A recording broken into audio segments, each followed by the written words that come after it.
C'era una volta una signora che va dal medico.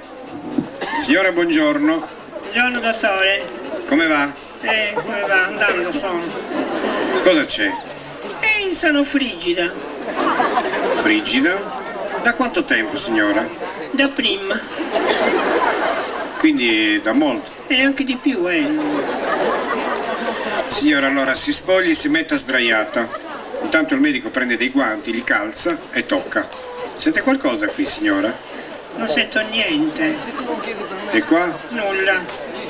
E qua? Niente. E se faccio così? Sento il rumore.